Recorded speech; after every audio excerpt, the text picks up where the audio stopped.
வணக்கம். நாம் இன்னைக்கு வீடியோவில் ப்ரீஸா பெட்ரோல் வண்டி தாங்க பார்த்துட்டு இருக்கோம். அதோட மாடல் பார்த்துட்டிங்கன்னா 2021 மாடல், 2 ஓனர் கண்டிஷனில் இருக்குதுங்க. கிலோமீட்டர் பார்த்துட்டிங்கன்னா 1,20,000 கிலோமீட்டர் ஓடி இருக்குதுங்க. இதில் வரக்கூடிய ஆப்ஷன்ஸ் பார்த்துட்டிங்கன்னா AC, power steering, power window, ABS, ஏர்பேக்கோடு வந்துடுதுங்க.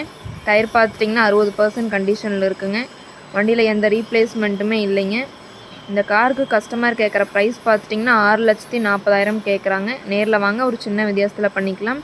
இந்த கார் எங்கே அமைஞ்சிருக்குன்னு பார்த்தீங்கன்னா ஈரோட்டில் அமைஞ்சிருக்குங்க. மேலும் இந்த காரை பற்றின டீட்டெயில் அப்டேட்ஸ் வேணும்னா வீடியோ கீழே கான்டாக்ட் நம்பர் கொடுக்குறேங்க. கால் பண்ணி டீட்டெயில் கேட்டு தெரிஞ்சுக்கலாங்க. வீடியோ ஸ்கிப் பண்ணாமல் முழுசாக பாருங்கள், அப்போ தான் காரை பற்றின டீட்டெயில்ஸ் தெரிஞ்சுக்க முடியுங்க. தொடர்ச்சியாக காரை பற்றின அப்டேட்ஸ் யூடியூப்பில் போட்டுகிட்டே இருக்குங்க. எங்கள் சேனலை ஃபாலோ பண்ணிக்கோங்க. வீடியோ பிடிச்சிருந்தால் மறக்காமல் லைக் பண்ணுங்கள். நன்றி, வணக்கம், வாழ்க வளமுடன்.